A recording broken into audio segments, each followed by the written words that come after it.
Ndugu zangu wa Kiislamu, mabibi na mabwana, baada ya kumshukuru Mwenyezi Mungu na kumtakia rehema Nabii Muhammad sallallahu alaihi wasallam, ninayo heshima kubwa kusimama mbele yenu leo kwa ajili ya kutoa sala fupi sana. Mashaikh wetu watakuja kuzungumza, lakini leo nilikuja hapa kubwa ni juu ya muktadha wa masala ya ilmu ya dini katika kisiwa chetu cha Mafia. Nilielewa ni mashahidi katika kipindi kirefu sana hapa Mafia hatujapata kuwa na taasisi ambayo inaweza kukusanya vijana wa Mafia na kutoka maeneo mengine wakawepo katika eneo moja kwa ajili ya kupata maarifa yao ndani ya dini yao ya Kiislamu. Ndugu zangu, swala la ilmu ndani ya dini yetu linasisitizwa sana, na ni jambo la kwanza kabisa ambalo kwa mujibu wa aya lililetwa kwetu kama faradhul ain.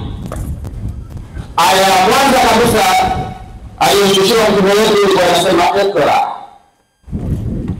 ikionyesha msisitizo kwamba tunatakiwa tusome, na sisi tukaambiwa talibul ilmu wala yusif, tafuteni ilmu hata kama kwa kwenda China. Hivyo basi, Mheshimiwa mgeni rasmi ambao tumekualika leo kwenye jambo letu hili, muktadha wa mkusanyiko wetu hapa ni kufanya uzinduzi wa ujenzi wetu ambao kimsingi tumeshauanza, lakini vile vile leo kwa wale watakaofika hapa, waliofika hapa, tutapata nafasi ya kila mmoja wetu kila alichokuwa nacho kuweza kuchangia ili tuweze kuendelea na ujenzi wetu huu. Na tumeambiwa sisi idha mata ibn Adam inqata amaluhu ila mikala, siku atakapokufa binadamu zimekatika amali zake zote isipokuwa kwa mambo makubwa matatu. Sadaqatul jariya, hii tutakayoifanya leo hapa au tunayoifanya itakuwa ni miongoni mwa sadaqatul jariya, au ilmu nafia. Bahati nzuri na hili tunalifanya leo hapa, kwa vile vijana wetu, ndugu zetu watakuja kupata elimu, itakuwa ni elimu yenye manufaa hapa duniani na huko akhera. Au ili daswali haya ndio vile vile itaingia kwenye eneo la tatu, kwa sababu kuzaa mtoto mwema atakayekuombea dua, mtoto mwema atakayekuombea dua hatuwezi kumpata bila kuhakikisha kwamba tunampeleka kwenye eneo la elimu. Kwa hiyo msisitizo wangu ndugu zangu kwa wana Mafia wote, hatuna urithi bora wa kuwapa vijana wetu isipokuwa ni jambo la elimu. Elimu ndio ambayo inatengeneza ustaarabu wa binadamu, lakini elimu tumefaradishiwa sisi ndani ya Qur'ani kwamba vijana wetu lazima tuwafundishe elimu. Kwa hiyo jambo hili tunalolifanya hapa leo ni jambo kubwa ambalo kila mmoja wetu ana kila sababu ya kuliunga mkono. Na mimi kama kiongozi wenu, ndugu yenu, mtumishi wenu, wazo hili lilipokuja au wazo hili lilipoibuni na ndugu zangu hawa ambao tuko nao pamoja muda wote, nikushukuru sana cha Mungu. Sasa tulikuja ofisini tukakaa tukaangalia namna bora ya kuliratibu jambo hili. Na shehe, naomba unifikishe salamu kwa mufti kwamba ndugu zangu hawa mashehe na makwata kwa ujumla wilaya Mafia tumekuwa tukifanya kazi kwa karibu, tukifanya kazi kwa pamoja. Hata tulipokuja kupata mufti au mgeni rasmi tulikuja tukiwa wamoja, tulikuja pamoja. Kwa hiyo tufikishe salamu zetu za ushirikiano na mshikamano wetu huu ambao tunaendelea nao na manufaa yake tunayoyapata.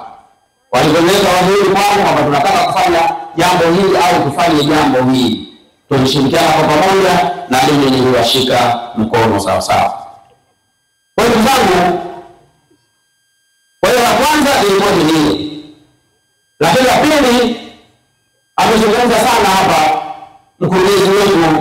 halmashauri kuhusiana na swala la kutoa na manufaa ya kutoa hapa na huko akhera tunakokwenda. Na mimi kama ni sehemu ya mchango wangu kwenye jambo hili, nikasema na mimi lazima nichangie huko nyuma toka tulipoasisi kwenye eneo hili. Na mimi leo nitasema kwa sababu watu wanasema, tulisema kama tunaanza ujenzi, tutaanza taratibu. Na ujenzi ni hatua, ujenzi sio kama kusonga ugali, utaweka chungu jikoni, baada ya masaa mawili ugali utapakua. Ni mchakato, wazungu wanasema ni process. Tunasema tutaanza taratibu, na mimi ndugu zangu naomba niwaahidi hapa katika kila hatua tutakuwa pamoja. Mpaka tuhakikishe kwamba kituo chetu kimesimama ili manufaa ya vijana wetu kwa ajili ya kuja kupata maarifa na elimu yao hapa yaweze kufanikiwa. Kwa hiyo na nyinyi na nilianza. Nakumbuka nilipokuja hapa siku ya kwanza wakati tunaangalia mchoro hapa, ndio tunachimba misingi na kufanya setting out, nikasema kwa kuanzia nitaanzia na mifuko 400. Na mwanzoni kabisa ilikuwa mifuko 150 na baadaye kaja mifuko 250. Lakini safari yangu haijaishia hapo. Sasa kwa haraka tu kwa mifuko 400 kwa bei ya hapa Mafia, fanya kwa hiyo 20 tu mifuko 400 ni zaidi ya milioni 8. Ambayo alhamdulillah tumeweza kuileta hapa. Kwa hiyo niondoe wasiwasi mashehe. Na niondoe hofu. Mimi niko pamoja na nyinyi.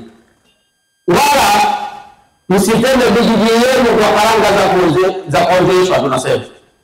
Bado naweza kusema bidii kwa karanga ya kuonjeshwa. Kwa hiyo sio na hofu, tuko pamoja na mimi nitasimamia vizuri jambo hili kuhakikisha kwamba yale manufaa tuliyokusudia yanafikiwa. Lengo na dhamira yetu ni nini kwenye jambo hili? Maana watu wanaweza wakaangalia hapa. Ndugu zangu, sisi hapa Mafia tuna madrasa nyingi.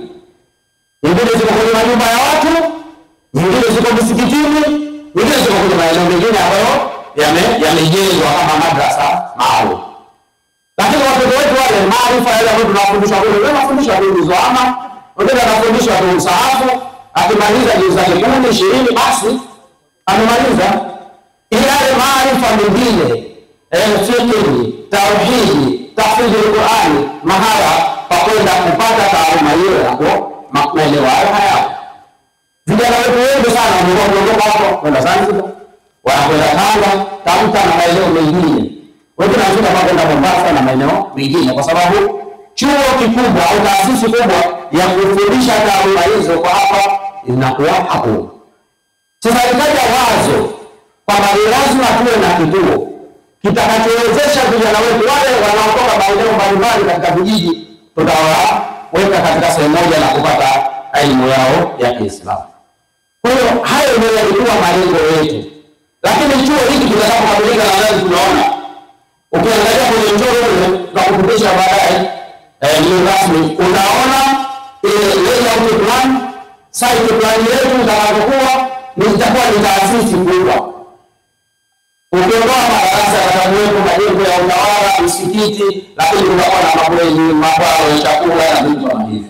Kwa tunatarajia huko mbele tunapokwenda ile taasisi kubwa ambayo itachukua vijana mbalimbali katika wilaya Mafia na wilaya za karibu na mikoa ya Tanzania yote. Lakini sambamba na hiyo tulikubaliana na tukaweka maazimio na malengo kuhakikisha kwamba sio tu tutafundisha hapa elimu ya dini, vile vile tufanye utaratibu wa kuhakikisha kwamba tunapata walimu vile vile wa kufundisha lugha mbalimbali. Leo hii lugha imekuwa ni biashara, lakini tunafahamu sisi tumeambiwa kuntum khairul ummati ukhrijat lin-nas ta'muruna bil ma'ruf wa tanhauna 'anil munkar. Hivi leo wa China bila kuelewa Kichina utamlinganiaje? Huwezi kumlingania. Wahindi na watu wengine bila kujua lugha yao utajuaje? Kwa hiyo tukasema sisi tutakuwa na mawanda mapana kuhakikisha kwamba vile vile katika sekta hii tutafundisha taaluma mbalimbali na lugha mbalimbali kuhakikisha kwamba vijana wetu wakitoka hapa wanakuwa ni watu wa kimataifa zaidi. Kwa hiyo hilo ndio lengo na dhamira ya kituo chetu hiki. Mheshimiwa mgeni rasmi, tungependa sana tukupe taarifa hiyo. Kwa sababu ndugu zangu, harakati hizi za kujitoa kwenye kuchangia masuala ya dini, mimi binafsi nimeanza muda mrefu. Sikuanza kwenye jambo hili wakati naingia madarakani 2020, tulikuwa hatuna utaratibu wa mashindano ya Qur'an, lakini alhamdulillah kupitia mashekhe wangu na walimu wa madrasa ambao wengi mko hapa leo, maimamu wangu katika maeneo mbalimbali, tulijadili jambo hilo kwa kina, na alhamdulillah toka 2022 wakati wote wa mwezi wa Ramadhani tunakuwa tuna mashindano ya Qur'an, tahafidhi al-Qur'an na pamoja na masala ya ibada ya kufukurishana na vitu kama hivi. 2022 tumefanya, 2023 tumefanya, 2024 tumefanya, 2025 tumefanya. Lengo la dhamira ni kuhakikisha tunasisimua, tunaurudisha Uislamu ambao ndio utamaduni wetu katika wilaya ya Mafia.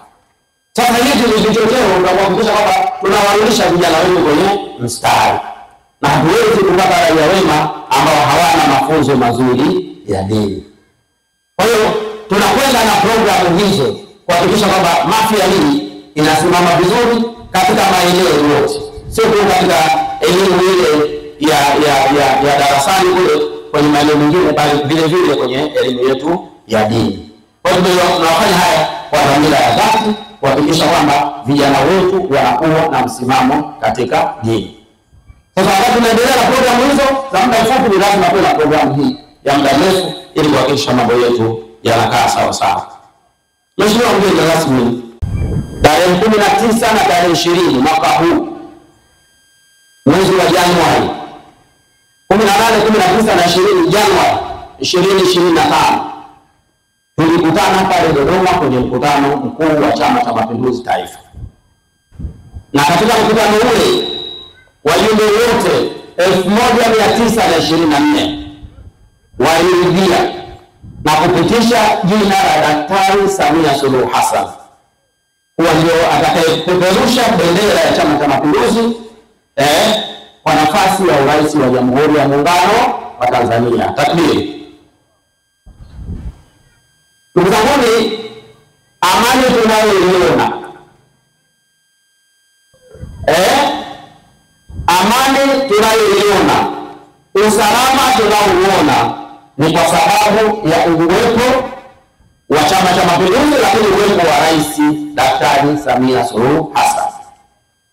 Kwa hiyo waombe, kwa sababu yeye tumempata maana ya kupeperusha bendera ya chama chetu, niwaombe sana itakapofika wakati mwezi wa 10 sote tuweze kujitokeza kwa ajili ya kwenda kumuunga mkono kwa kumpigia kura Daktari Samia Suluhu Hassan ili aweze kutuongoza katika kipindi cha miaka 5 ijayo.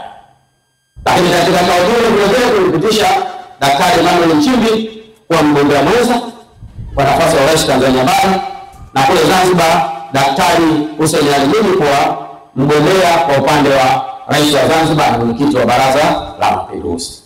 Kwa hiyo hili kila tunapokutana ni lazima tulizungumze kwa kuhakikisha kwamba tunakwenda kumuunga mkono Daktari Samia Suluhu Hassan. Na kwa upande wa hapa Mafia, mimi niseme wazi, kwa upande wa hapa Mafia hatuna cha kumlipa Daktari Samia Suluhu Hassan kwa yale makubwa ambayo yamefanyika. Tuweke pembeni haya tunayoyafanya ambayo tunayafanya sisi wenyewe, lakini yale makubwa ambayo yametufanyia hapa Mafia, zaidi ya bilioni 50 zimeweza kufika kwenye miradi mbalimbali ya maendeleo. Mheshimiwa mgeni rasmi, kesho tunampokea mkandarasi ambaye atakayekwenda kufanya kazi ya kuvusha umeme. Umeme umeshafika katika visiwa vyetu vidogo na visiwa vidogo vitatu huko, Tunachole, Juani na Jibondo. Kesho asubuhi kuna mkandarasi ambaye tayari umeshasaini mkataba wa zaidi ya bilioni 6, unakwenda kuvuka umeme baada ya pale Chole ulipofika, unakwenda Juani na anapeleka umeme mpaka Jibondo katika kipindi hiki cha Daktari Samia Suluhu Hassan. Ni katika kipindi hiki tulikuta hapa kuna kata 6 tu kwenye shule za sekondari, lakini leo tunazungumza habari ya kuwa na shule 11 katika wilaya ya Mafia. Ndani ya miaka 5 hii tumejenga shule mpya za sekondari zaidi ya 5. Katika kipindi hiki tulikuwa hatuna shule ya VETA, tuna shule ya VETA. Katika kipindi hiki tulikuwa hatuna kivuko, tuna kivuko ya vitu ndio inafanya kazi pale. Katika kipindi hiki ambapo mambo kadha wa kadha yalikuwa hayapo yamekuwepo. Hatuna malipo pekee ya kumlipa Daktari Samia Suluhu Hassan, zaidi ya sisi sote kuweza kujitokeza takapofika mwezi wa 10 siku ya kupiga kura na kwenda kumpigia kura Daktari Samia Suluhu Hassan ili awe rais wetu kwa kipindi cha miaka 5 ijayo. Hiyo itakuwa fadhila na hiyo itakuwa ihsani kwake zaidi ya ile nyingine ya kumwombea dua ya afya njema na maisha marefu. Swala la nabii. Takbiri. Wazee wangu la mwisho kabisa ambayo nimependa kuzungumza ndani ya hadhara hii, mimi ni kijana wenu, ni mtumishi wetu. Nilikuja hapa mwaka 2020 nikiwa mkurugenzi kule Mtwara, na niliomba ridhaa kwenu kwamba tunataka tuiongoze Mafia, tuirekebishe Mafia, tuinyoshe Mafia ikae sawa sawa. Alhamdulillah kwa ihsani yenu mkajalia kwamba mimi ndio kiongozi wenu. Miaka 5 imekwisha, miaka 5 imepita. Na Mungu akipenda inshallah tarehe 27 mwezi ujao, mwezi wa 6, tunatarajia kuahirisha bunge au kuvunja bunge la 12. Tarehe 28 mwezi wa 6 mchakato wa kupata viongozi kwa kipindi cha miaka 5 ijayo itakuwa kimeanza rasmi kihalali. Na mimi kama kijana wenu, mtumishi wenu, na leo naomba niwaambie kwamba nimetia nia, nina dhamira, nina nia ya kutetea nafasi yangu hiyo. Tutaanza na upungushani ule baada ya Chama cha Mapinduzi, lakini baadaye tutakuja huko. Ndugu zangu, katika kipindi hiki cha miaka 5 mmeona niliyofanya, na najua katika kipindi hicho kinachokuja baada ya mchakato kuanza, wengi watakuja tu kama walivyokuwa wanakuja au sasa hivi walivyo hapa au wanavyokuja hapa. Hatutawazuia kuja, ni haki yao ya msingi, ni haki yao ya kikatiba. Lakini ndugu zangu, mimi naomba niwaambie tu, haya tunayoona yanayotokea hapa hayatokei kwa bahati mbaya. Yanatokea kwa sababu tumepata nafasi ya kuwa kwenye uwakilishi serikalini. Kwa wakati tunapokwenda huko au wakati tutakapokuja huko, naomba sana mtafakari mara mbili. Huyu anayekuja au huyu anayetufuata mwingine anakuja kwa maslahi ya Mafia au anakuja kwa maslahi yake mwenyewe binafsi? Swala la hili tuangalie sana ndugu zetu, kwa sababu wapo siku zote na sisi tumekuwa tukipata madhira na madhara. Undugu huo umeanza leo, umuhimu wao umeanza leo. Hawakutuona kwa chochote, hawakutujua kwa chochote. Sasa akuliwae kwa dhiki ndio rafiki. Kwa hiyo ndugu yenu mtakuja, na wao ndugu zangu wengine watakuja, lakini kwa rai yangu kwenu kwamba twendeni tukatafakari kwa kina wapi tunapotaka kuipeleka Mafia. Kiongozi gani atakayetuvusha hasa kwenye nafasi hii ya ubunge? Matendo pilika zimekuwa nyingi sasa huko, vikao vimekuwa vingi huko, na lengo sio lingine tu hapa Kipanga asiwe mbunge. Lengo ni moja, ni Kipanga asiwe mbunge, awe yeye. Kuna wengine tuliona nafasi, changamoto niziona, na wengine ambao walipata nafasi, changamoto zao nazijua. Kwa hiyo ni waasi na niwasihi sana, wakati utakapofika twende tukafanye maamuzi sahihi na tutafakari kwa kina wapi tunataka kupeleka Mafia, kwa maslahi ya Mafia, kwa maslahi ya kizazi cha Mafia, lakini vile vile kwa maslahi yetu wenyewe binafsi. Mheshimiwa Mufti, dhamira yangu sio kuhudhuria mambo mengi ya siasa hapa kwa leo, lakini nilipata forum ambayo naamini inawakutanisha karibu wa Mafia wengi hapa, na wanaofuatwa na hao watu ya wako hapa, unaona, na wengine mashehe wangu ndio ambao wanaambatana nao, lakini sio tatizo, ndani mzito kuliko maji, lakini ndio tuko pamoja na nyinyi. Baada ya kusema hayo, naomba niwashukuru sana kwa kunisikiliza. Asanteni sana, tuko pamoja.